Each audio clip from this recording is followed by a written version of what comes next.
how does the fee structure work within either buying or selling at auction? Obviously there are fees involved. How can you explain a little bit more about that within SDL?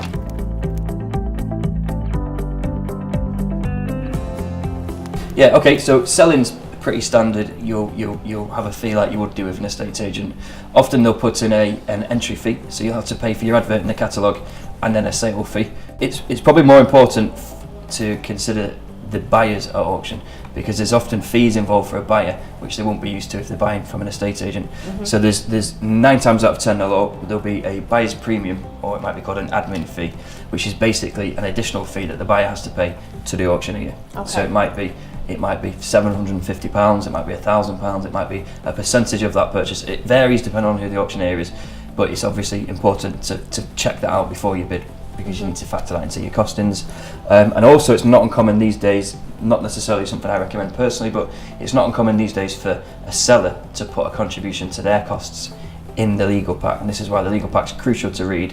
So it might be that on completion the buyer will pay the seller £500 towards their legal fees, or £500 towards their auction. It could be £500 towards a holiday fund, to be honest with you. Often it's just put in there as an extra way for a seller to get more money, because the people who don't do the research, as silly as it is, some people will turn up and buy a property without reading the legal pack, and then they might be hit with another £2,000 worth of fees. Savvy sellers will recognise that and go, well, I'll put a little bit in there in case somebody turns up and doesn't do the due diligence. One of my jobs is to make sure that if you're buying, you've done all of that homework, and therefore if there is £2,000 in the legal pack, you'll probably adjust your bid by £2,000 to cover it. I see, thank you.